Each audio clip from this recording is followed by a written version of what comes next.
Hello, YouTubers, and welcome to Buckshot Thursday here on the Ohio Patriot Education Network YouTube channel. I am, as always, your host, AR the Ohio Patriot. We were supposed to have a panel today, but a couple people I sent links to did not show. So, anybody that wants to be out there and watch this and whatnot, I'm going to throw the StreamYard link to the panel out there in the comment section. But other than that, welcome everyone. Basically, for the initial episode of Buckshot Thursday, I'm basically going to talk about a couple new gun calibers that exist right now that just became recently available in the last, anywhere from a couple months now to, a couple days now. And specifically, it'll be 360 Buckhammer, 400 Legend, and then the most newest one, which is 21 Sharp that I found out about the other day. Which is kind of interesting, but I feel like it's definitely competing with the 22 when it comes to rimfire, and it's probably not going to survive just because that's what it is. But yeah, other than that, that's pretty much what we're talking about today for the most part. We'll also discuss a BS story when it comes to Second Amendment stuff about a Delaware FFL that is now being fucked over because Biden's a piece of shit, is what it is. Biden's a piece of shit. DOJ is a piece of shit. And instead of actually charging the criminal who did the crimes in this situation, they're now trying to charge the FFL who had their shit stolen was the victim of this violent crime is what it was. So, yeah, completely unconstitutional. My suggestion right now, being federally swatted almost 4 years ago, to this FFL owner, sue the fuck out of the government, dude. Sue the fucking federal government. Sue the DOJ. Sue Biden directly. Sue the shit out of the state of Delaware. Take these fuckers for everything at this point. Because enough is enough of this shit. The criminals should be the ones on the hook for this kind of crap, not the harmed citizens, not the fucking, actual federal firearms license dealers that had their business broken into and had their shit taken. So, anyway. But, since I was, so like I said, we're going to talk about a couple different calibers here. So we're going to start out with 360 Buckhammer. So basically, two of the three here are essentially new hunting calibers for the state of Ohio and other straight-walled cartridge states across the country, which obviously places like Texas are not that thing, but, unfortunately Ohio, parts of Michigan, I think Illinois is one of them. I believe Indiana is one of them as well. I know Pennsylvania has some weird laws on their books. I don't think they can use actual rifle calibers yet. I think it's still shotgun only over there. But yeah, basically, there's a lot of states in this country that are just dumb when it comes to, you must take white-tailed deer with a straight-walled cartridge of 357 or higher caliber, basically is what it is. Which is stupid because it's like, all you're doing is you are forcing people to have to basically cuck to gun control is the best way to describe it, honestly. Because that's what it is at the end of the day. Like, and this is what's done to me too as well, by the way. I can go coyote hunting in the state of Ohio with a 223 5.56 AR platform or any other platform that accepts those calibers. I can go out with a bolt action rifle that has 223 in it and go, snipe coyotes and stuff like that. Yet I can't go out and use that same exact firearm to go hunt a white-tailed deer. It makes no sense at all. No sense at all. Especially when you can use that firearm to also go hunt wild boar in the state of Ohio. Which we do have them. They're mostly in the West Virginia border states or border counties and stuff like that. Down there at the bottom of the state of Ohio, into West Virginia and stuff like that. So, but either way, it's a bunch of BS, dude. It really is. And it does kind of bother me because then you have to force these companies to start innovating and making new calibers in these really, what I would consider to be oddball cartridges and stuff like that. That you may end up having like one firearm in that just for that reason to go hunting for white-tailed deer in a straight-wall cartridge state. Otherwise, you would just have something else in a different caliber, is what it would be after the end of the day. So, that being said, like I said, discussing 360 Buckhammer to start out with here. So, go ahead and grab this up real quick. Two of these are Wikipedia things. The other one is the one from Firearms Blog the other day. So 360 Buckhammer, also called 360 BH MR, is a semi-standardized, straight-walled intermediate rifle cartridge developed by Remington. Cartridge was designed for use in American states that have specific regulations for deer hunting with straight-walled cartridge centerfire cartridges. It's a 2023 SHOT Show in Las Vegas, Nevada. 360 Buckhammer cartridge introduced by Remington Arms. Sporting Arms and Ammunition Manufacturers Institute, or SEMI, the U.S. Firearms and Ammunition Industries Technical Standards Setting Organization, announced the acceptance of the new cartridge and chamber standard on January 15, 2023, 5 days after I turned 38 years old. It says design cartridge offers a flatter trajectory and better terminal performance over current straight-walled cartridges while remaining compliant in most states. 360 Buckhammer parent cartridge is a 30-30 Winchester, necked up to use the same .358 caliber bullet as the 35 Remington and 35 Wesson. So that's interesting. So basically, it's essentially a blown out 30-30 that has the bullet of a 35 Remington or a 35 Wesson in it. Very interesting. Very interesting. It says technical drawings. 360 Buckhammer also addresses a rapidly growing market segment known as, quote, straight-walled cartridge compliant deer hunting states. A growing number of states that previously restricted deer hunting to limited range slug guns or muzzle loading firearms are now allowing rifles chambered in straight-walled centerfire cartridges with a maximum case length of 1.8 inches or 46 millimeters. So, yeah, pretty interesting.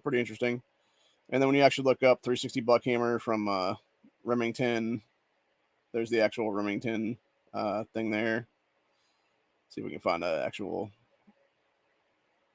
what looks like here. Yeah, you got. And of course, it's like pretty much Henry rifles that are lever actions. So, yeah, not surprising. I mean, you know, even look at 30-30. Like 30-30 was pretty much in either a lever action rifle or some like weird, you know, revolver that somebody made, which is what it looks like here as well. It looks like they're making into some kind of revolver that's I'm trying to think what that company is. I want to say CMMG, but I could be wrong about that one. But yeah, so basically you got the cartridges there. Honestly, the way that that's kempt, though, it almost looks like the back of that casing almost reminds me of rimfire a little bit. So, either way, pretty cool. Then there's another picture. You got 360 versus 4570. So 360 is the first one there, and then 4570 would be the one next to it, which I know 4570 is like, what is it, like $2-3 a round, something like that. At least last I heard it was. And I'm guessing that 360 Buckhammer is like a lot cheaper than that. So, yeah, either way. Interesting caliber. Oh. And we got a Ginger in the house. Got to put my headphones on now.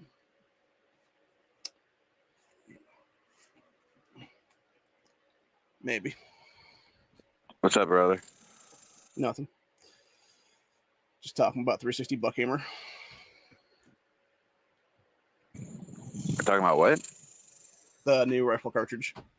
It's basically a blown out 30-30. Huh. When did it release? January this year. It was a SHOT Show. The 360 is the one on the smaller of the two, and the other one's 4570.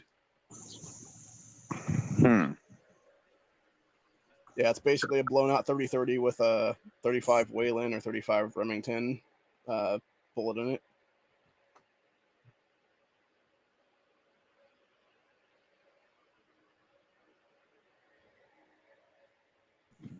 That's interesting. I don't know if it's going to catch on. I mean, it makes sense to have something like this in a straight wall cartridge state like Ohio.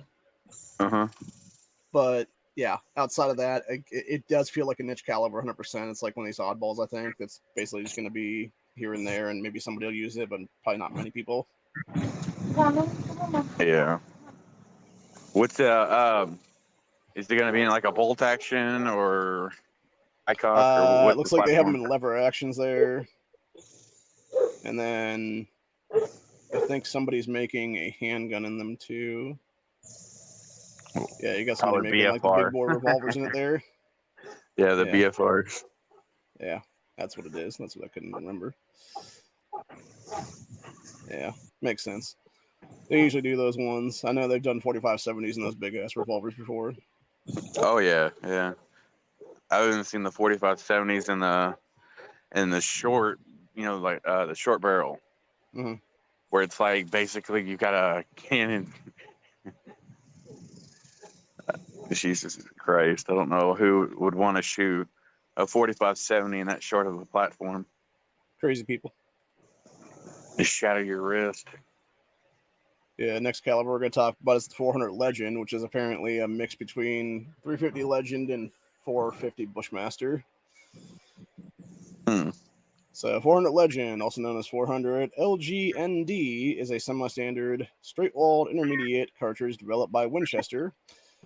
Cartridge was designed for use in American states that have deer hunting straight-walled restrictions. Was designed for deer hunting out of a maximum effective range of 300 yards. Can be used in AR-15s. That's cool. Yeah. And according to this, history was April 14th, 2023. Remington announced 400 Legend. Semi allowed it to be in their calibers on January 15th. 400 Legend was preceded by the 400 AR Wildcat cartridge, which is a straight-walled cartridge with a slightly larger rim, base, and length, dating back to 2014. So are people requesting these new calibers, or are they just doing it hoping it catches on? I know that I know that Winchester was the one that created the 350 Legend a few years back now.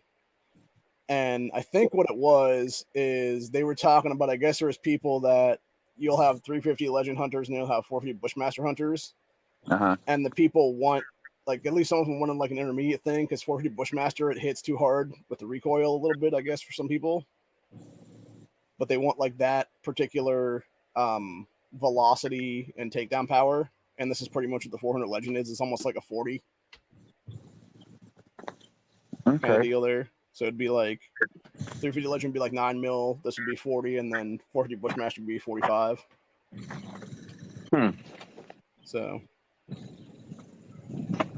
Well, I already know with this, with the 400 Legend and the one you spoke about a while ago. I can foresee those are going to be expensive ass for fucking rifles and cartridges. Yeah, let me see if I can find a better pick here. Yeah, it's the 400 Legend caliber right there.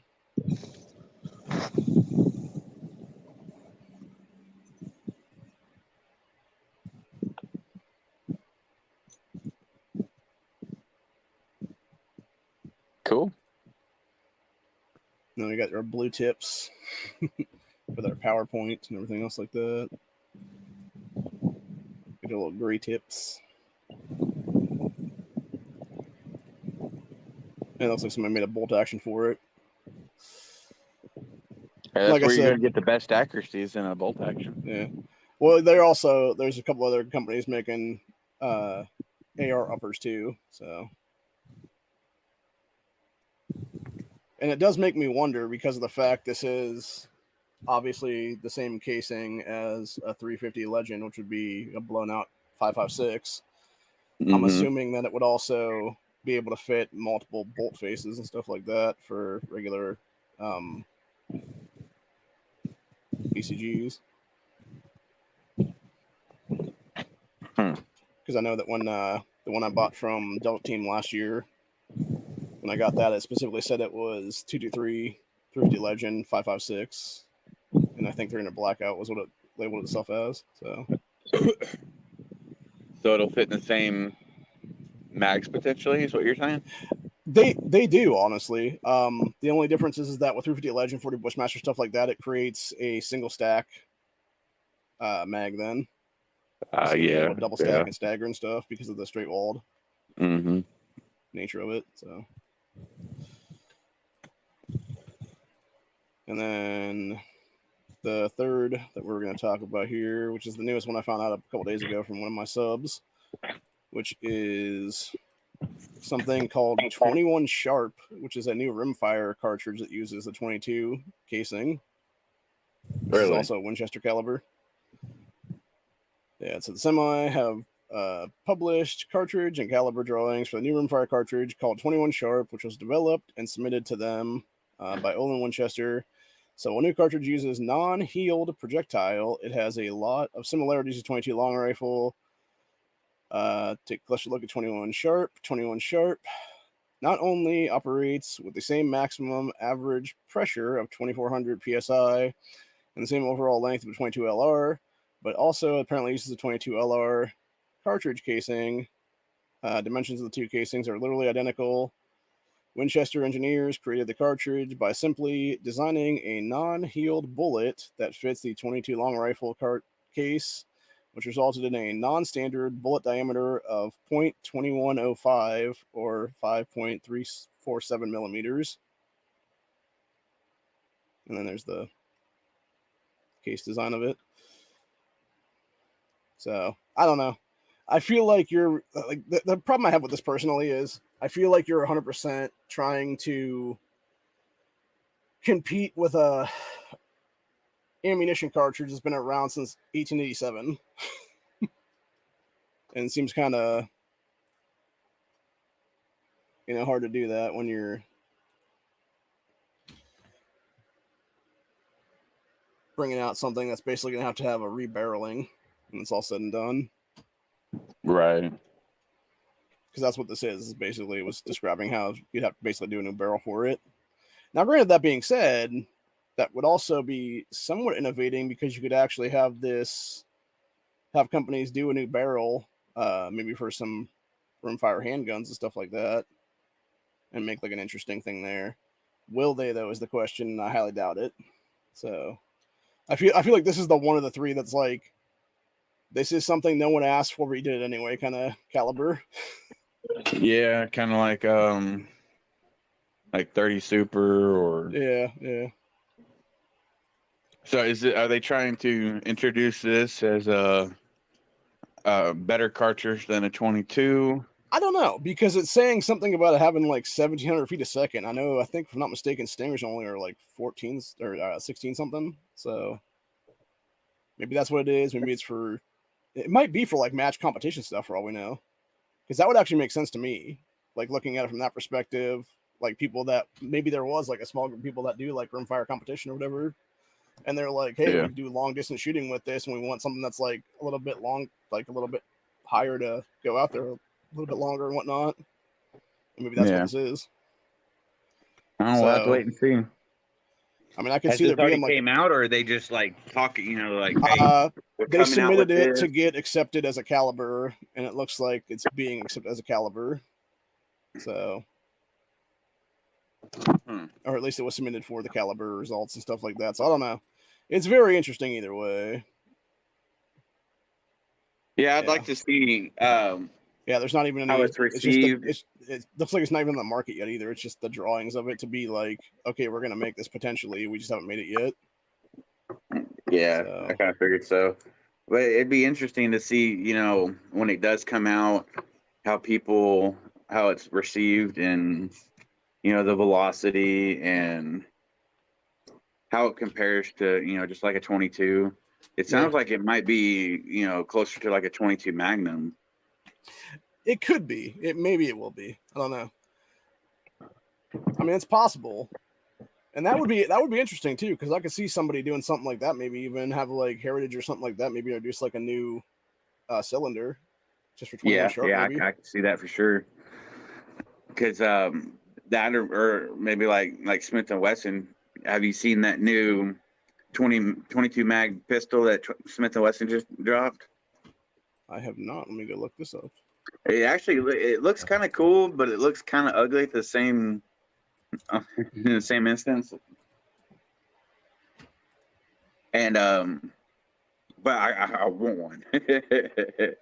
I wish that it would have came out a little cheaper, because for what it is, I think it's trying to compete with the Kel-Tec. What is it? The P30. Yeah. Their version of the 22 mag that holds 30 rounds, because the Smith & Wesson will hold 30 rounds. I'm almost sure it was 30 rounds. 22 mag. And I mean, it looks cool. Looks like it'd be fucking fun to shoot. And it's going to be better quality than anything fucking Kel-Tec makes, because it's Smith & Wesson. I hope. I haven't had it in my hands yet, and I know it just dropped. So we're talking about this, right? Yeah. Yeah. It's already for sale because I've seen it on, I've seen it around.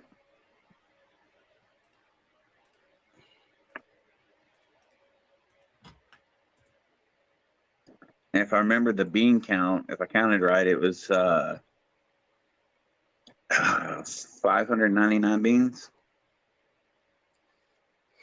Okay, I just wanted to make sure there was no price on that. Yeah, I know, right? Yeah, it showed the retail on the bottom there, so I'm not going to bother going down that far. But yeah, it's a little bit higher. What do you think of it? I mean, I like the fact that it has an R market on it. Yeah, I hate that fucking stupid traditional Smith & Wesson safety on the frame right there. It's retarded. You got the trigger dingus or whatever you want to call it. Are you talking about that little weird back safety that goes up? Yeah, I hate those. They're fucking stupid. The thing I know about you can take them out. Like, that's the one thing I liked about Taurus's TX22s is it had like the bigger like knob basically that had both ambidextrous sides. So I'm just not a fan of safeties on a pistol. I could understand it from a perspective of, especially if you're teaching children how to shoot a gun. Mm-hmm. You don't want to have them shoot each other. So, I know. For that matter. I agree. Safeties are necessary for, like beginners or adolescents that you're trying to teach, first timers, whatever. But that's why I like how they make a model with a safety and without a safety, like the, two nose, etc. So I know a lot of Taurus when they did their that, but I just feel it's unnecessary. Like 3X and XL and stuff like that. Those do not have safeties on them anymore. I don't know if they have a version without a safety yet. I hope they do, because that's what I would get. Maybe they will. Let's see. Stainless steel slide, 4.35 inch barrel. Let's see, fiber optic front and notched rear sight. Shield RMSC footprint. So basically, it's their own cut there. I kind of hope that a bunch more companies start going to that Springfield Ecrelon, whatever it's called now, they released the other day. That doesn't even really need plates and stuff like that. You can just put like 30 different RMRs in it and stuff like that. Yep. I could see a bunch of companies doing that in like next 2 years or so. With that angle that they're showing it, it actually looks better. Mm-hmm. But when you see it like, like a traditional side view, mm-hmm. you can mm-hmm. see how the barrel or the slide is, I don't know how it kind of dips down more like, like the Kel-Tec. It kind of looks a little funny. Even right there, you can't really tell. It still looks pretty good. But it looks a little funny on as a side view. Yeah, so it comes with two 30-round mags for 22 Magnum. I will say, compared to what I've seen from Kel-Tec mags, especially that like 30-rounder or the 33-rounder or whatever it was like the quad stacks, like this definitely does look like a better design overall. Yeah. And Krabby out there, he said he wonders if the magazine disconnect safety, if it has one. I don't know. Let's see. Let's see if we have. And he said, like on the Smith & Wesson Victory, you can easily remove the disconnect safety. Low bore, I tell you. See, flat face trigger, reversible magazine release. Doesn't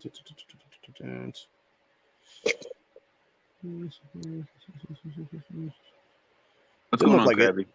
Doesn't look like it. Doesn't look like they say if it does or not. So I don't know. Maybe not. I hope not. I don't know. I wouldn't mind shooting one just to say I shot one, but I wouldn't mind owning one, honestly. Would I pay the money for it for that much money? No. No. That's just my personal opinion. No, honestly, for what it is. Well, not only that, but then you also got to, include in the red dot as well. And it's like, Yeah. Like but a little bit too much for me. It looks like it'd be fun as hell. And honestly, for what it is, it's only a 22 mag. And yes, it holds 30 rounds. But personally, it should have came out half the price of what it is. Yeah. Especially to compete with like Kel-Tec, because if you're put up with the Kel-Tec P30 versus this, and you're on a budget and you want a 22 mag, which one are you going to go for? Obviously, the cheaper one. Even though the Smith & Wesson is going to be probably better quality because they have a better track record, and I just feel they might have shot themselves in the foot with the price. Yeah, I think that's the problem with a lot of mainstream gun companies, and it's like that whole name recognition and stuff like that, where they're like, exactly, you're paying the name. We can charge another 100 or 200 or whatever on top of everything else. Then it's like, but should you? Yeah, exactly. It's you're paying for the name, just like with Springfield or Korth or whatever, Glock or anything like that. Yeah, Glock.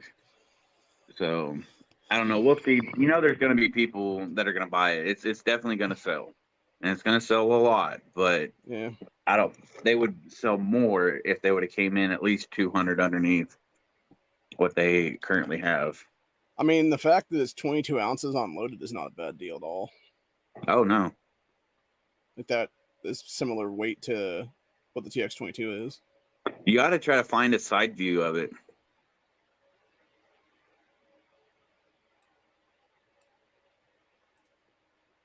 Well, there's a couple people shooting it on the internet, so I'm not gonna do those because it's like Honest Outlaw and stuff like that. I don't want to get channel struck. So. Oh yeah. You gotta be careful these days, unfortunately. Yeah, Outlaw did his review yesterday. Scooch did one 2 days ago. Some other guy did one a couple of days ago. I'm gonna have to look them up. Let's see. I was gonna say, is this just Smith & Wesson's right here? Or is that Smith & Wesson right there? I'm trying to find one that might just be Smith & Wesson, like announcing the damn thing. Yeah. Oh, okay, I found another site that actually has a view here. Yeah, Krabby Turtle dropping a link as well for the side view.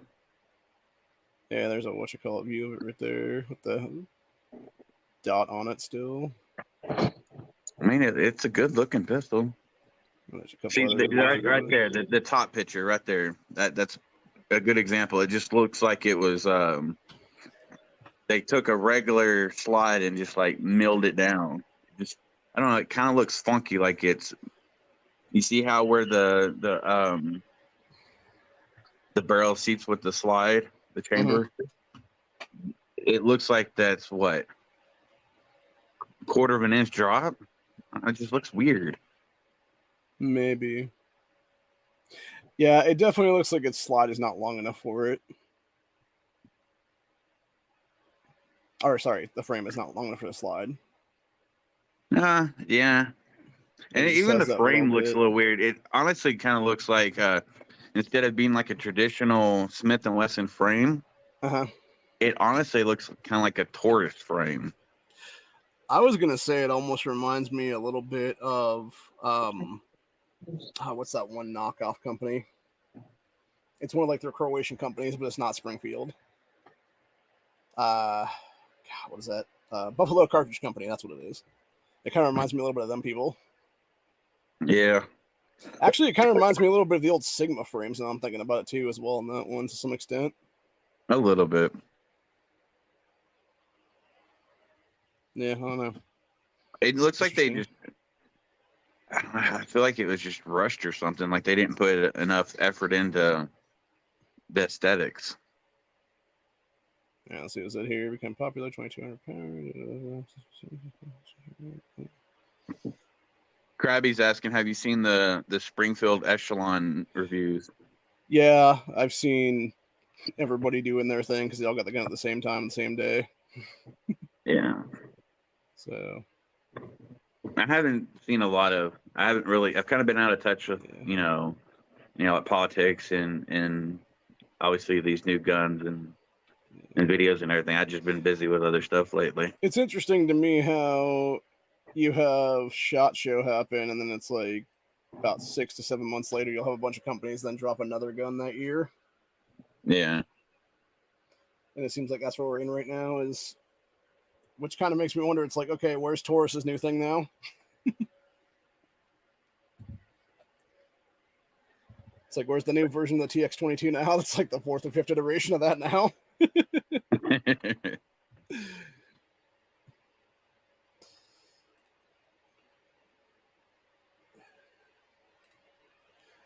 But anyway, one thing I did want to talk about here in this episode that I found out about an hour ago or so was this bullshit, which is Delaware DOJ targets victim of ammo theft while cutting the perp at break. Said 39-year-old felon in Delaware who admitted that she stole over 500,000 rounds of ammo over the course of a year and was selling it to gang members in Philadelphia and Dover will likely avoid prison time thanks to a sweetheart deal offered by the state, but the retailer who was the victim of the shoplifter is now in the legal crosshairs of Delaware DOJ.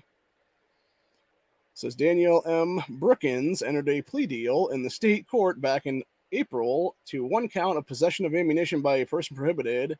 An exchange was handed down an awfully light sentence. Report to a drug divisioner program under Delaware law. Brookins could have received as much as 8 years in prison, and if her case had been referred to the U.S. DOJ for federal prosecution, she would have been locked up for at least a decade behind bars. Instead, she will get to avoid prison altogether once a judge signs off on the plea deal, and the Delaware DOJ has turned its attention to Cabela's, the store where Brookins received her 5-finger discount. Yeah, bunch of bullshit, dude. Wow. So basically, she was stealing from a Cabela's for over a year and giving the ammo to a bunch of known gang members in multiple states. Wow. I don't know what to say to that. I would say that Cabela's needs to sue the fuck out of Delaware, the Delaware DOJ, Biden, the U.S. DOJ, and a bunch of other people for that matter. How did she get caught? Let's see what's this here. Let's see. Obviously, she worked there, right? Maybe not. Let's see. So the State Department DOJ is demanding to see Cabela's records, specifically its loss prevention policies. DOJ also wants to see records of Cabela's and its sister company, Bass Pro Shops, within 100 miles of the Christina Mall location. This would include at least 2 in Pennsylvania, 1 in New Jersey, and 1 in Maryland. DOJ came out publicly last month saying it is investigating if Cabela's violated state laws, including Delaware's firearms industry public nuisance law, through its hands-off approach to the shoplifting of ammunition from its location in that mall.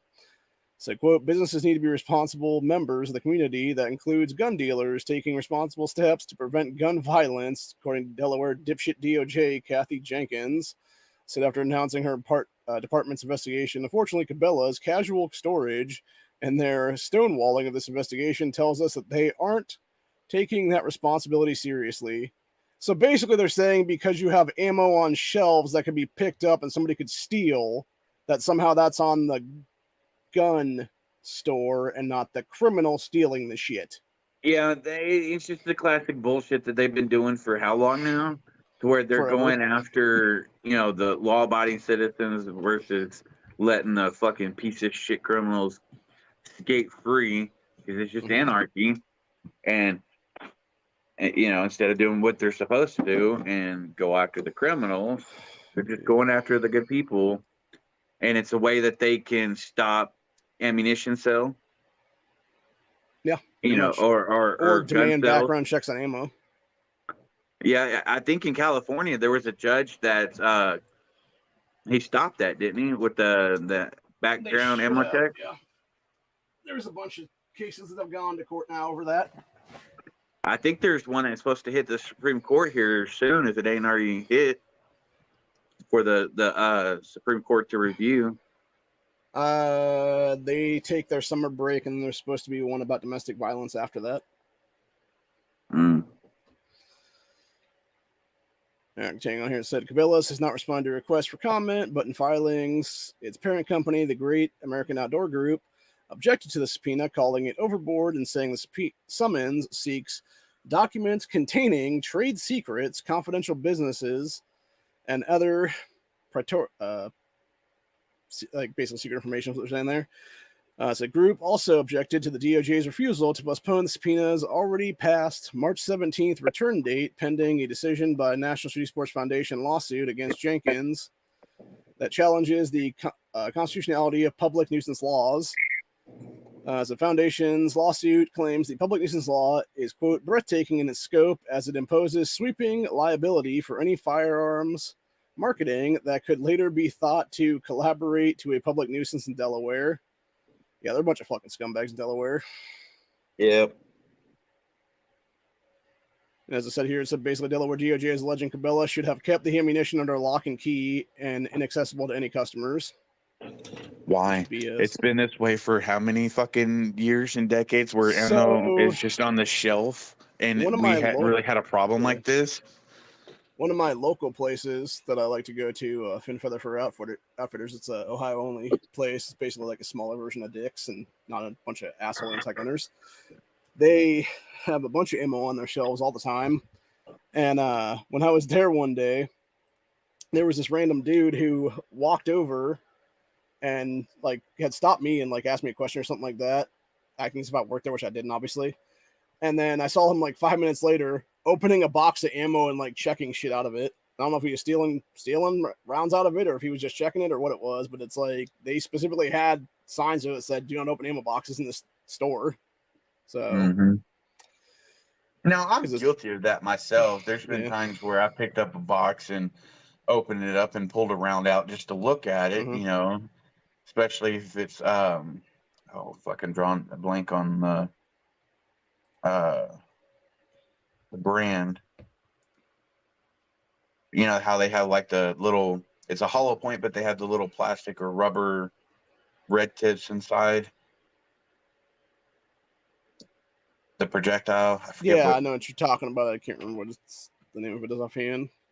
But I do that sometimes where I'll take a look at the round, especially if it's kind of like a round that it's either it's been a while since I've seen or I haven't seen before. I'm just, you know, I'll inspect at least one bullet and I'll put it back in there and I'll go up and buy it. But if a sign says don't do it, that means don't do it. But the only place I've ever been to where it's actually behind lock key is Walmart. They've always had their ammo. I've been to that have had theirs that way. Walmart was one, and Dunham's Sporting Goods was the other one. Hornady, thank you, Randy. It's Hornady. Yeah. Randy Butter Nubs. I just like that name. He likes butter in his nubs. Yeah. Let's see here.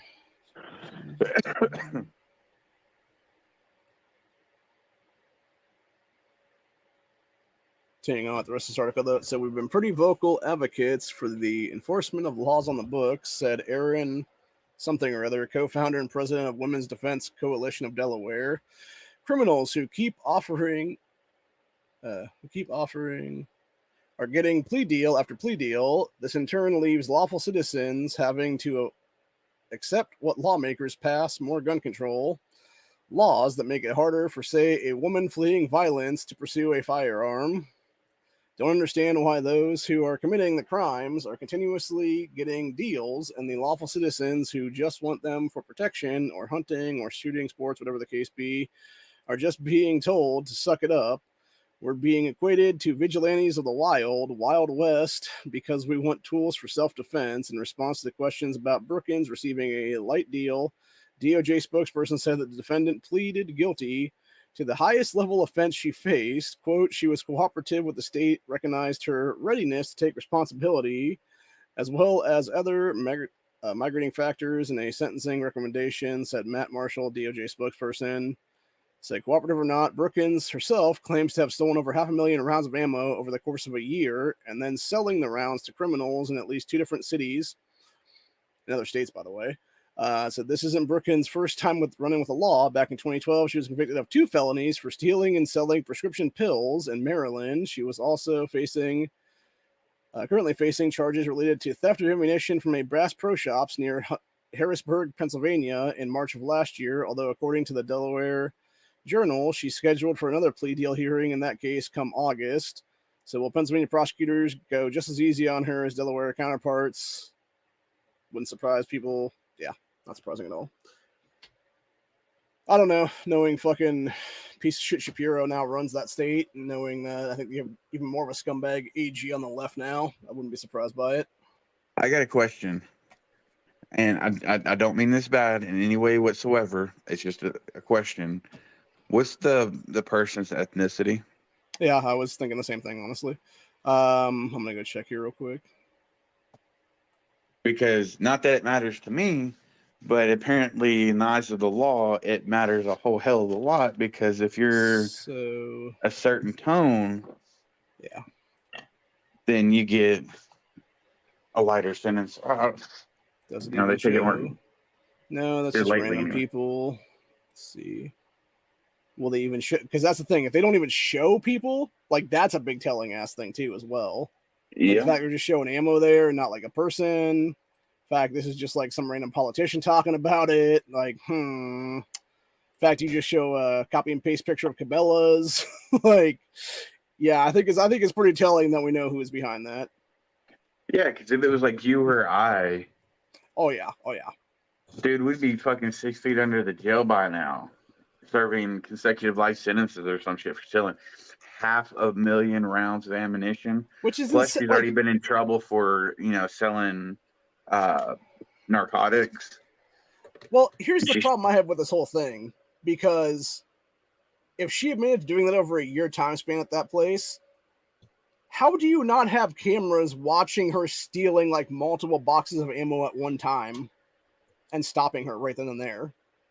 Yeah, exactly. Because, it's a little different than, them going into Walmart and stealing some clothes or stuff like that. This is ammunition, it's firearms related. It's more of a serious, penalty and charge, or it should be. Same thing with gun theft of private homes and stuff like that. It should be more of a charge even on that one for higher felonies and stuff. Yeah. But unfortunately, it's not in most cases. I know that for a fact, because it's been over 2 years now since my MP 1522 was stolen. I still haven't got it back, and never will see it again, probably. Yeah, I don't foresee you getting that back. Yeah. It's just like that song where it's like, wah, wah, wah, wah. Just like all sad. Although hopefully I can start working with state politicians here and getting shit done to introduce legislation for I was gonna say reparations, but that's not what it is. It would be reimbursement of stolen merchandise. So who knows? I guarantee they probably found that gun a long time ago. Mm-hmm. Because they'd like to put it in evidence, and it just stays in evidence for the rest of its life. Or if you find a crooked cop that takes them, and then they sell them back to the streets and everything. So I'm sure the serial number's been scratched off a long fucking time ago. The thing is, and this is what I thought was really fucking suspicious about the whole thing when it happened a couple years ago. So that happened on a Tuesday, and then it was, I want to say, Matt's Wednesday chat that next day. There was somebody coming in there talking about buying that exact gun, exact make, model, everything, and talking about how it was such a good price that they were paid for it. And I'm just like, bro, did you steal my gun? And they dipped out almost immediately from that chat. And I was just like, what the fuck, bro? And I even talked to the detectives about that, and I'm like, this guy like basically admits to like buying the exact same gun, and they're just like, well, yeah, we'll investigate that. And then they supposedly did, and they claimed they didn't find anything, so I don't know. They didn't. Yeah, I just feel like it was definitely like a missed opportunity for sure. Like if I had been one of these white hat hackers, I would have just hacked that motherfucker out and been finding their asses and being like, let me see the serial number, bitch. Right. Take my shit back. Do you have like a log or something somewhere of like all your firearms and serial numbers? Yes. That's how I was able to tell it to the cops, and then I actually had what I paid for it at the time, and then they had written down that number, and I'm like, called them the next day, and I'm like, yeah, just to let you guys know that was worth like twice that much now, because that was what I paid for it on discount and stuff like that. And with everything else I did to it, like it's way, way more expensive than that now. Mm-hmm. So anyway. But yeah, I thought that was absolutely fucking ridiculous. As is a bunch of other stuff going on here locally. I was actually watching Rumble stream last night for Ohio Gunners, and they were talking about our August election. And I don't know if I mentioned it in one of the grandstands I did recently or not, because I was always talking about the stuff that MDA and company would try to do with 50% plus one vote thing. Not thinking that, I guess maybe I thought it in my head and I just didn't say it out loud is what it was, where, as Chris Dorr and people at Ohio Gunners brought up, they're 100% if they keep this constitution the way it is right now, they would try to take out our constitutional rights, repeal stand your ground, repeal constitutional carry, take out state preemption laws, completely fuck us in the ass when it comes to gun ownership in this country. At state level anyway. And it's like, this is why August 8th is so important. We must have 60% threshold after that. Yep. When you already have 41 states that recognize that in their own state constitutions, like Ohio needs to be 42 at this point. And the worst part of it is you have people that are saying, because of our Secretary of State, Frank LaRose, being kind of a douchebag, they're like, well, if LaRose is for it, I'm going to be against it anyway. And it's like, that's fucking retarded. Like, all you're doing is fucking over yourself and the state constitution at that point then, from being able to not be fucked with by outside special interest groups. And what's even worse is then you have other people saying that there's so much confusion between it. They're like, I don't know how to vote yes or no on this whole thing. And it's like, that's the whole point of the left. They want you to vote no on it because they want to keep their 50% plus one vote margin instead of being 60% plus one vote margin. So I don't know. I'm kind of worried about it right now. Attack on our rights. That's what it is. It's just like, and it just gets you down, honestly. You know, it's like I spent 2 years of my life. A barrage of attacks constantly. I spent 2 years of my life in this state fighting for constitutional carry. I spent over a year on the phones with state reps. When are you guys going to go to hearings? When are you guys going to bring us up to floor votes? When are you guys going to bring us to DeWine's desk?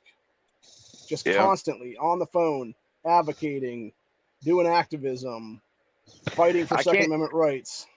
I can't say I did the same thing as much as you did, but I was calling, the right people. I was advocated it in person with other people and friends, and help spreading the word. And weren't, I didn't do it as much as you did, but I was fighting for our constitutional carry here in Texas as well. Well, the thing is, it's like, when you spend that much time of your life invested in something, and then you finally get it, and you're like, oh my God, I can finally take my head above water and take a breath. Yeah. And then it's like the next day, you see something federally where they just kick your fucking head back under water, and you're like, God damn it, dude. Like, just fucking stop. Yep, knock your dick in the dirt. And it's just like, I don't know. I don't want to call for anything because I don't want another federal SWAT in here. But honestly, like, something needs to change. That's all I'm going to say on that one.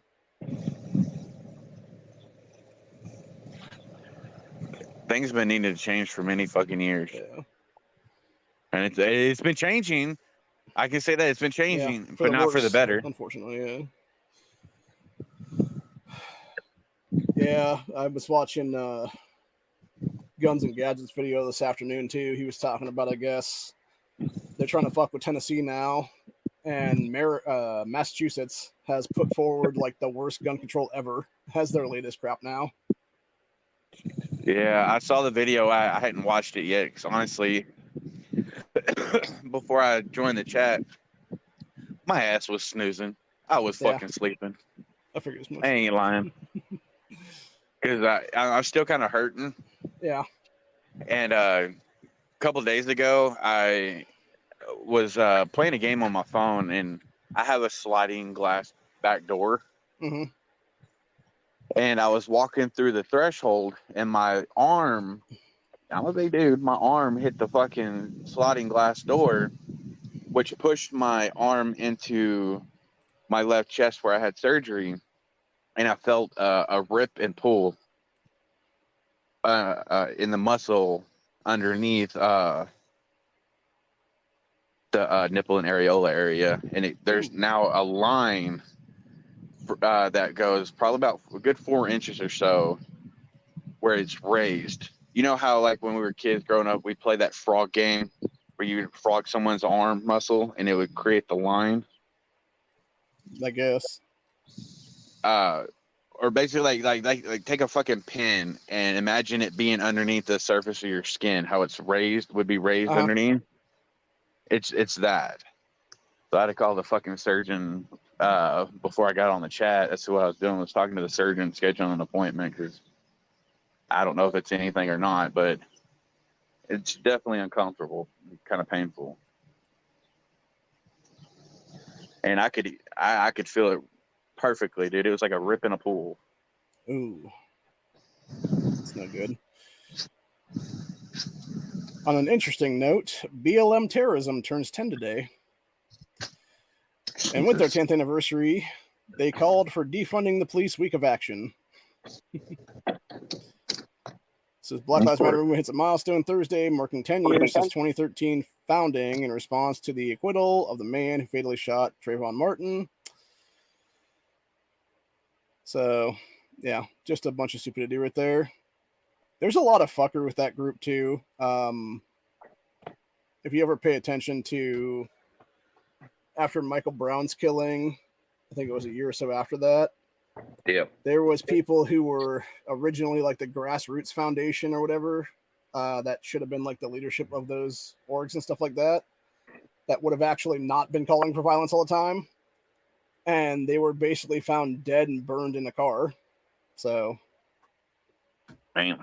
Yeah, it's pretty wild. I remember. Shit. And it happened to quite a few people actually that would have been like the original Grassroots heads there. So, yeah, very, very interesting. Very, very interesting. Let's see. On a lighter note, I actually had a pretty damn good day yesterday.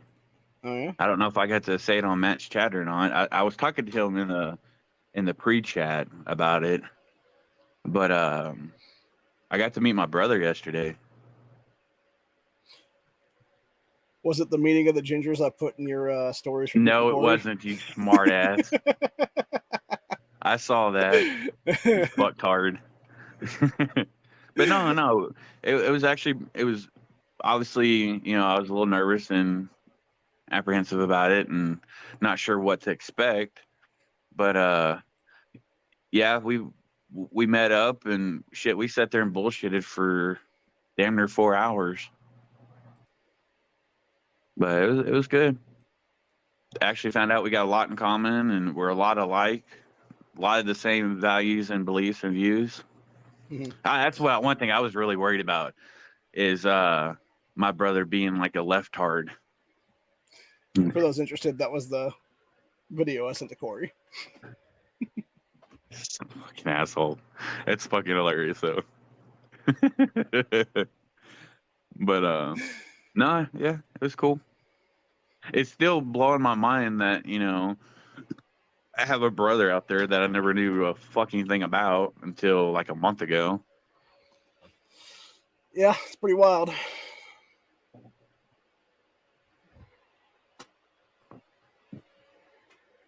You guys planning any future meetups or no? Oh yeah. Because they're east of Dallas. That's what they came up for. And because they were visiting his adopted mom's family, and they just made a pit stop on the way, to meet me. And we're gonna do the same thing when he heads back. We're gonna meet up again and just hang out for a while. I'm also kind of planning on going to where he lives, kind of down around Corpus. Mm-hmm. And we even got to talk. We talked about all kinds of shit too, but he also talked about how he's thinking about buying his first handgun, because the area he lives in, he kind of feels a little unsafe, so he would like to. He's considered buying a pistol. I'm like, bro, come on, call me. I'll help you and guide you through it. Get you the best one for you. I'll even take you to the damn gun range. So, hell yeah, could teach my little brother fucking gun safety, how to shoot guns, pick out the best one for him. So I'm excited about that, Yeah, sounds like it could be a fun time. Be a good way we could bond. Yep. So to finish off today's episode, I think we're going to read this article. Today's loopholes that were yesterday's compromises, a brief list. It's been less than a year since congressional Republicans yielded to political pressure after Uvalde, a horrifying crime enabled by government incompetence, and passed multiple infringements on our rights. The law seemed encompassed the surface, but it resulted in more subtle but significant changes with regard to waiting periods for 18 to 20-year-olds and a redefinition of the FFLs. So what did Republicans get for yielding? More bullying and heckling from gun control groups and dipshit Biden. So this is not the first time something like this has happened when the gun rights side, though betrayed by its elected representatives, has yielded ground to only watch more of it being taken away later. History has enough examples, and here are some of the listed below. The Charleston loophole is the fancy theory that there's a denial of a prompt response from the NICS instant background check system. The default 3-day process period for the gun purchase is illegitimate. This default 3-day originated as a compromise when instant background checks were instituted under Bill Clinton. Yeah, that was 1997, I believe, is when that first came about, or 96, somewhere in there. Somewhere in there, yeah. Let's see. Gun show loophole, or the private sales loophole, is the theory that the in-state sales of firearms between private individuals is nefarious. This exemption of private in-state sales from the federal background check system was also a past compromise arising out of the sheer infeasibility of implementing such checks without a federal gun owners registry, aka Hitlerian gun roster, and the questionable legality of a federal government wading into state territory. Today is now considered a loophole. By the way, Ohio and Texas both have private sales in them. If you live in these states, buy privately if you can. Yeah, no shit. Because the whole reason they're wanting to do away with it, like, oh my God, it's a loophole. We need to put a stop to it, blah, blah, blah. No, bitch, the only reason you want to stop it is because you can't fucking control it. And you don't know, because your ultimate goal is to have everything on a fucking list where you know what everyone has at all fucking times, past, present, future, all of that. You want a roster, plain and simple. Did you see and it pisses you off that you can't control this aspect of the community because it's, person to person. They can't control it. And it's just a fucking hissy fit. Did you see all they ever want is power control. Did you see the fucking retardation that Maxwell Frost, that idiot Gen Z kid from Parkland, is trying to push through now as a congressman? I want to smack the shit out of this kid legitimately, because this motherfucker submitted a piece of legislation in the last couple days here in Congress that would basically, before you even can buy a gun, would have to get at least a month and a half worth of various training programs, all at your own expense, by the way. They don't mention that part of it. And then from there, you would essentially have what equates to the first episode of that Watchmen series where the cop had to basically request to get his gun unlocked. It would be some shit like that, basically, where it's like, oh, you have to like have your gun unlocked at like by basically the state whenever you're going to use it, and when you're not going to use it, you need to have this ammo over here, magazines over there, gun over here, and something else is what it is. It's just so retarded. Oh yeah, it's like that scene. I'm drawing a blank on the name of the movie, but it's Dave Bautista's newest movie. Where him and 3 other people went to this cabin in the woods with I know what you're talking about. a family, and the guy ends up going out to his car to get his gun, but in the heat of the moment when he really needed it, instead of grabbing it and go, the way he had it in his little lockbox, the pistol was there, the magazine was empty, but it was in there, and then he had a box of ammo in the case with it. So he's sitting there having to try to load rounds into the magazine in a hurry while getting fucking stabbed, just so he can use it for self-defense. Yep. Like, it's fucking retarded. If you're going to have it ready to go. Pick up and go. Well, the thing I think is interesting about that is you basically have 2 sides of that coin, because obviously when you look at a scene like that from a film, you have basically, hey, this is what, Mama's Man Action, Giffords, etc. want. Yep. And then you have the resulting thing of, and this is how you die because of this. Yep. Anyway, going back to the loopholes here, we got the grandfathering loophole is when the government promises to let you keep what you already own if you compromise and let them only ban future sales of those products. And a decade or 2 later, the gun control groups say that there is not acceptable and you're required to register or destroy those legally owned firearms, just like in Washington State, Delaware, Rhode Island, New York, etc., and likely Connecticut very soon, for examples.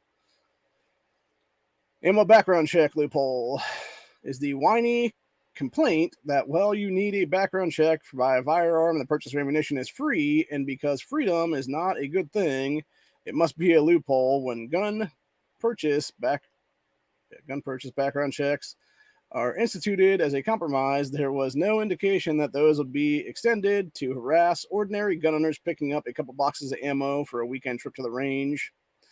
The, quote, ghost gun loophole arises from the freedom that Americans have always had since the founding fathers to make our own firearms. Clearly, this was a no-no, and the 1968 Gun Control Act's compromise for adding serial numbers to industry-manufactured guns was never enough. It's under litigation, but we don't know yet if the illegitimate child of past compromises will survive or not. The pistol brace loophole came out in the initial compromise to limit short-barreled rifles, aka SBRs, and short-barreled shotguns, SBSs, and the NFA 34, which should have been itself disbanded as soon as Prohibition ended, because it's the last remnant of that, and that's why it was created to begin with, was to go after gangsters like Al Capone and shit like that. And the much later approval by the ATF of braces for use in AR pistol builds. The loophole was fixed by the Biden ATF and is under litigation right now. And finally, the assault weapons loopholes, because the definition of assault weapon that came from compromises was not enough and must be extended to include more guns with ever-changing definitions. All those compromises in the end got us bigger bans of semi-automatics or the creation of a newly licensed regime to own semi-automatics in the case of New York State. Also, don't forget the boyfriend loophole, and if you missed anything, add them to the comment section below, is what they said here. Obviously, the boyfriend loophole is the bullshit where it's like, oh, if you're a dating partner, whatever the case be, and you're busted for like domestic violence or some shit like that, you can still get a gun or something is what they claim, which you can't, obviously, because you're considered to be under like felony investigation, I believe is what it is. So, well, they can just go fuck themselves. Yeah, it's a bunch of shit all the way around. It's just, and again, it's one of those things that just bogs you down. Yeah, it's like Krabby just said, Mass is trying to become the strictest gun law state. Yep, I know.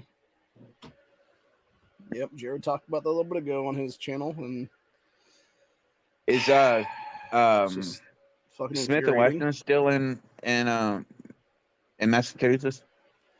So I know that they had moved their rifle and pistol facility I don't think it was. It wasn't Kentucky. I don't believe it was one of the other states. Missouri, Mississippi, maybe. I can't remember. It was one of those ones, I believe, or maybe it was Tennessee. I'm thinking about it. It was like one of those other states like that. Because I even told him then, I was like, y'all need to come here to Ohio, man. All we got here is High Point, bro. No, like, come to bring Texas. your shit to Ohio. Gravity said he thinks it was Tennessee. Y'all got so many things, man. That's the thing. You guys have like a bunch of different companies there. We got F1, Point, man. We got F1 Firearms. We got Bond Arms. I think there's maybe a couple more off. I can't remember right now, but I know for sure because Bond Arms is in Granbury, which is literally like an hour and a half from me, and I'm actually fixing to have to go there here in a minute. I got business to take care of, not with Bond, but just something entirely different. And then F1 Firearms is in Spring, Texas, I think it is. Something like that. High Point is about a 40-minute drive from my house right now. Go load up on High Points then. So I have a run. Like, this is the thing, because obviously we've talked about the possibility of like balkanization, revolution, civil war, whatever the case be, breaking out in this country. And my, long-term extended goal for the next 5 years is obviously to run for governor of Ohio in 2026 if we don't go to civil war by then. If I became governor, legitimately, you would actually have the state buy out High Point's inventory, and we would basically distribute guns across the state then to anybody that could legally own one and wanted one. And that would be our technical state militia, basically. Because we actually have a thing in our state constitution right now that allows for, there's actually two different versions. There's basically, it's like a citizen militia for land and a citizen militia for sea is what it is. And essentially we would just have everybody get their handgun, get their carbine, and start training everyone then. High Point. If you run out of ammo, you can use it as a mallet. It's like carbine, a fucking use a sledgehammer. Yeah. I mean, Jesus Christ, that's a heavy fucking pistol. I have a High Point 45, and I've never had a problem with it. Never had a malfunction, failure, any of it. It's fucking ran everything I put through that bitch over the years. It all intents and purposes, it's a fucking reliable son of a bitch. It's ugly as hell. It's heavy as fuck. And you could literally just use that as a fucking, a hammer, mallet. If you had to chunk that bitch at someone and bust their head open. Not that I'm advocating for that. It's just a hypothetical situation. But if you're in a life and death situation, you need more than 10 rounds. Yes. And then, do what you gotta do to survive. There is that company that does the extended mags for the High Points. Yeah, but they're fucking ugly as oh my god, they're fucking hideous. I was watching I think it was Honest Outlaw like a year ago or so, because he got one of the carbines. And he had the red ball mags with it, and I guess one of the ones they took right out of the package, within like 20 minutes the spring or the follower or something busted on it, and it was completely inoperable. Yep. And that's like KCI mags. They're fucking garbage. Which has actually brought me to a point now, because obviously you have Hightower Armory that makes those chassis for High Point carbines that turn into bullpups and stuff like that. My biggest problem is the way that the High Point is originally made for the carbines, because it's like basically a pistol mag in it instead of actually having like a rifle slot, like an AR would and stuff like that. And that basically I feel like is what messes them up as a company to not be able to have a larger capacity magazine in their magwell, which made me think like, okay, how can we actually bring it? And this is something, again, I would try to do as governor then, would be start up a contest where, whoever win would get like X amount of money or whatever then, as like the prize for the grand prize of it. And it would be like whoever's mag design is the best that would actually be able to be implemented very easily and cost effectively and stuff like that, to make like a better magazine for that company. Because I feel like that's what needs to happen right now. I don't understand why they didn't do a double stack mag anyway, especially like with the 45, because like I said, that's a big fucking gun. The grip's big enough to where they could have done a double stack, but they chose to do single stack, and I've never understood that. Well, even if they designed the magazine where it looked a little bit weird at the top, like maybe it was like a single stack for like the first like 6-7 rounds or something like that, and then it just becomes like a double stack down the line or something. Like I can see something like that maybe, like how some drum mags are and stuff. Like that would make sense, but like I don't know, like it just seems weird to me that they never. Like I don't know if it's just because they don't want to innovate or what it is, which makes sense if you think about it logically. Because again, if you go back to the foundation and creation of High Point Firearms as a company, they were created out of necessity. They first became a thing during the original assault weapons ban in 1994 there. And that's why they did 10-round mags. That's why they did, basically compliant to every state at the time. Yeah. So I have a question. Since you live, fairly close to High Point, what the fuck happened with the yeet cannon? Why did it never come out? So it came out. It has come out. It's actually out right now in very small batches. The problem was, and I've talked about this a couple of times with people, or at least tried to anyway on some of these panels, DeWine shut us down for a year and a half during the shamdemic. We were under complete lockdowns in this state for 442 days of our lives between March of 2020, and I think it was like June 15th, 16th of 2021. I know y'all were shut down for a while. And so because of that, what you had was during all that time, places like High Point that don't have a huge facility to make their stuff, and it's all still like a line production kind of deal there. You basically would have like person here, person there on either side of each other. And because they couldn't be 6 feet apart and stuff like that, they're like, well, you can only have half the people work today or whatever then. And that's how they had to work for over a year, their company then. And so you had production that was basically stalled in half.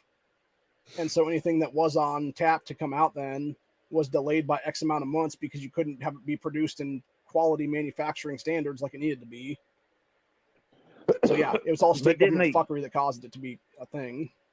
The yeet cannon was announced and came out, quote unquote, before the shandemic. It was announced at the SHOT Show before that as a prototype design, I believe is what it was. They had not done like a full completion of like, let's say 100,000 firearms at that time. So you said it's out in small batches. Is it the actual legitimate yeet cannon, not the fucking Series 1 that they just slapped yeet cannon on the fucking side and sold a bunch of them?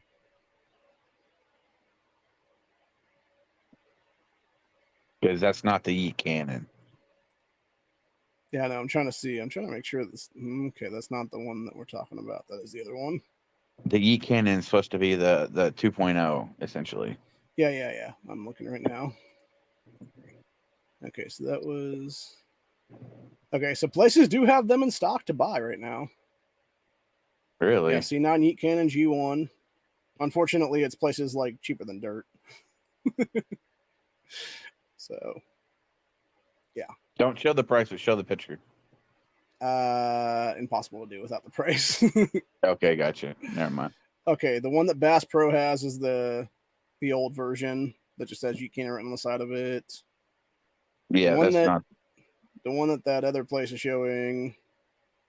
Does have supposedly a show in the new version. So I don't know. Maybe it has been. Maybe it hasn't been. I swear it had like some small releases, but it wasn't like. Maybe it might have just been in-state releases for that matter. Probably. Yeah, I'm not sure, but yeah, because every place I'm looking at, even looking at their own thing there, it's like when you go to the High Point website, it shows you. It's just like that original C9 or whatever there. Yeah, the C9 TB is what, or G1 TB is what we're actually talking about with the threaded barrel and everything else like that. So. Yeah, it looks a little better than that's still the old 1.0. One. So, yeah, I don't know. Like I said, I believe that they're producing them. It's just a matter of time to actually get the damn things is what it is. Weren't they also planning on releasing a 10 mil? I mean, they have the 10 mil, released that 10 the mil. new version, like the Yeet cannon. It comes with a threaded barrel and yeah, everything. they did. Yeah, it's the JXP.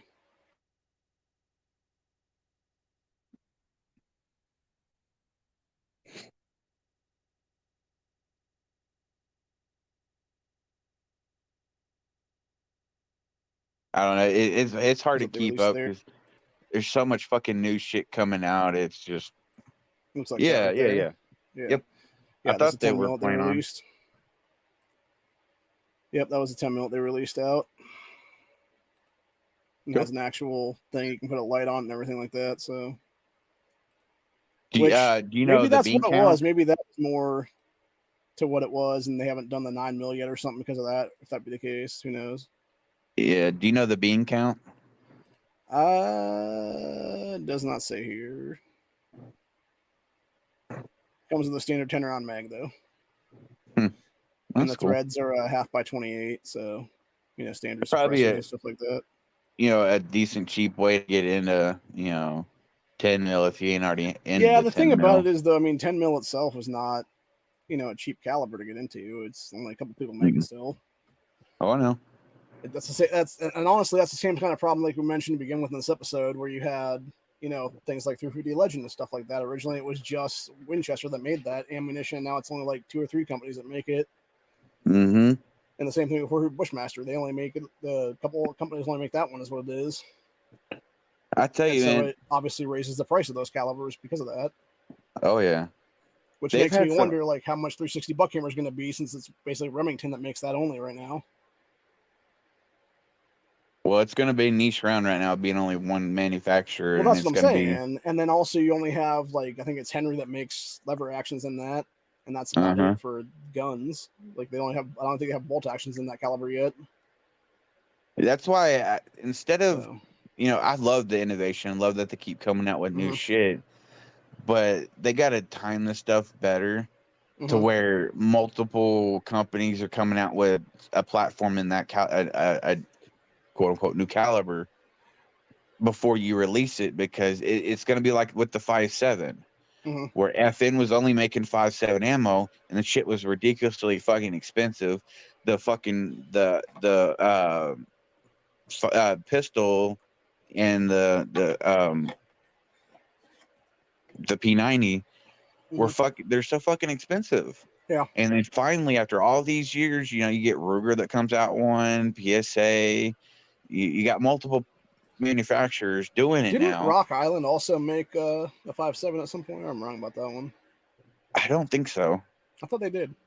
They might have it in the works. I don't recall ever seeing a RIA version. I could be wrong, but maybe so. I'm thinking about that weird steel frame thing that was a 9 mil. That might be what I'm thinking of. I swear I remember Rock Island making a 5.7 at one point. I can't swear to it, but I don't think so. I don't know. Maybe I am thinking of Ruger. Who knows? Because I think everything kind of blends together at some point. Unfortunately, it does. I know Ruger does.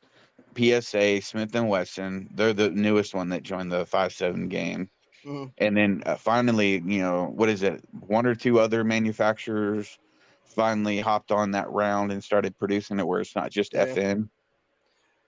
Well, and that's the issue as well. Is I think the real problem is a lot of these companies, whether it be a Winchester or a Remington or a Federal for that matter, even they want to basically be a monopoly. They want to be having things that are priority things to them. It's just like all these companies make proprietary mags and stuff like that for their guns. And then it's like, oh yeah, here's this magazine that costs like $500 fucking now because we're the only ones that make the shit. And it's like, that's just dumb. Like, put out a bet. Like, and again, going even back to High Point there, like, how hard would it really be for them to convert their mag wells to accept Glock mags, and you could have a big old 33 round Glock stick in that motherfucker? Yep. It's like speaking of Glock mags, did you see that video? It started making the rounds. It was like a week or so ago, where it was a fucking a security guard that had a Taurus, I think G3, but had a Glock mag sticking out of it. And the guys were fucking ragging on him about it, and he pulls the gun out, pulls the mag out, puts it back in, and puts it back in his holster. You never hear it seat. And it only looked like it went in, like maybe halfway. I'm wondering if he wasn't buying, he thought he bought that, what do you call it now? I forget what the company is that makes it. There's a company that makes like a 30-ish round, really shitty version of that mag for Taurus handguns. Maybe that's what he thought he bought or something. I don't know, but it was like, talk shit. Dude, you're fucking stupid. Yeah. He even showed that one was chambered. Well, good for you, one was chambered, but no. Yeah, that's when it becomes a single shot. Exactly. You're now, going back to founding fathers days, bro. It's not in the there are way some either. SIG magazines that'll fit in, the old There's Taurus. A handful of different ones that'll fit any of the G line. Mm-hmm. I'm trying to think what it was. EAA made one years ago that does. A couple different SIG mags do. A couple of those off brand names that I can't think of offhand do. And then, of course, now Taurus is now making their own that are decent size for the G3 and stuff like that. And you can actually do extended plates on those for like a +3 or 4, I believe is what it is, for like 2021 rounds, something like that. So, that's good. Those are really nice. Honestly, and I've said this before, like I know Matt and everybody's always telling me, like, because my whole dream thing, if I ever hit the lottery, obviously would be create a private military contracting company. Security companies, what would actually be. And it basically arose from my thought process during 2020 rioting and stuff like that of like, why isn't there businesses that have people to deploy groups of armed citizenry basically out there and be paid to just protect these businesses and stuff like that? And when I thought about it, I'm like, what would be the cheapest way to arm people at that point? And my first thought was Taurus handguns for the sidearm. Mm-hmm. And it's like, okay, you buy a bunch of the G3s or even like G3Cs or whatever the case be, and then you just buy a bunch of the 17-round mags, maybe put some extensions on them then, so you got like 20 rounds in the mags and stuff like that. And, 3-4 of those mags in your pouches, plus one in the actual gun. And then you got some kind of an AR platform as your, go-to battle rifle is what it'll be then. And then maybe the guy up on the top of the business or whatever has like a 308 or something. Mm-hmm. Yeah, because you can get fucking good deals on ARs these days. Mm-hmm. Especially like right now, during Freedom Week. Yeah. With PSA, I wish I had money right now. Motherfucking hell, dude! I would be having. I'd probably get an ATF knock, honestly, because I'd buy a bunch of fucking full size lowers. Yeah, because they got the fucking AR lowers for 100 beans, complete. The uppers are like $299 less. It's what it was like 2017 to 2019, basically. And then the daggers, dude, out the door is under 300 beans for a complete upper with the threaded barrel, RMR cut, suppressor height sights, and the lower is complete as well, and all together out the door like under 3. I mean, you can't beat that for a functional fucking pistol. Wait, did you see that has the RMR on it or not? The RMR cut. Okay. Yeah, because even like, because I was thinking like RMR is like the cheapest one you can get right now and stuff, because they're still like a couple $100, I think, if not mistaken, for the most of them. Yeah, I know the ones that used to fit the Taurus, Toros and stuff like that. I think the cheapest one for that was like 110 or something. That I saw. I mean, PSA does sell complete slides that comes with an RMR, but those are usually like way more expensive. Yeah, like 450 to 500 beans. So yeah, but you're getting a good optic because it's hollow sun. And I think it was the 407K, if I remember correctly. Mm-hmm. Well, that's the one thing I thought was interesting when it came to Springfield doing that, and Shalana, whatever it's called now. Mm-hmm. is that their entire thing, like, obviously we know we hate this company because of what they did years ago and stuff, but the entire point of the matter is when they're talking about, because of plates and stuff like that, having the ability to shift like 20 MOA or whatever, that makes sense to not have a plate and just have like some kind of an optic cut that can just take a whole bunch of different red dots, honestly. Mm-hmm.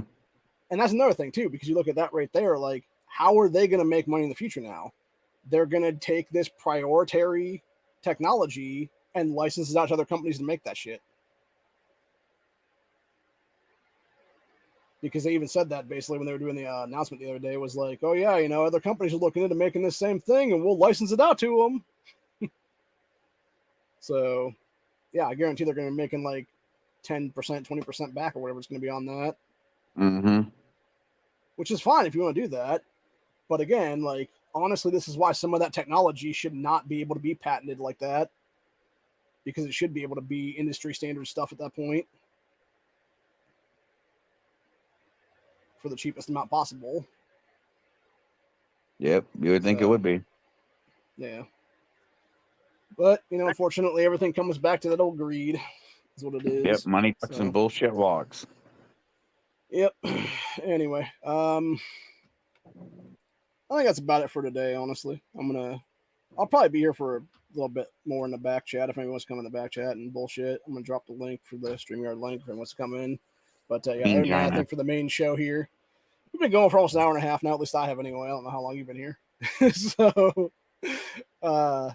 you know, it's a thing, and it's almost 6 o'clock my time, so I'm going to eat pretty soon here. Yeah, no, I got to get going. I got somewhere I got to go. Anyway, other than that, I will be back tomorrow for Freedom Friday. We'll be talking about why conversations with leftists are no longer worth having anymore, along with other things on that one. And if everyone wants to join that panel, feel free. I'll drop the link in the chat a few times on that one as well. But yeah, other than that, that's pretty much where we're at. Any final thoughts, Corey? No, not really. Okay. I can't think of anything, honestly.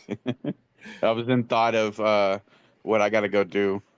All right. My final thought is fight gun control every day like it is your last, because it might be your last day of freedom on this earth if the anti-gun left gets what they fucking want. Yep. If you live in Ohio, come August 8th, please, God, vote yes on issue 1 to make our Constitution 60%. And if you can't make that August election, we have early voting going on right now all the way up to August 8th. Vote early if you can. Later, guys. Other than that, we'll see you later.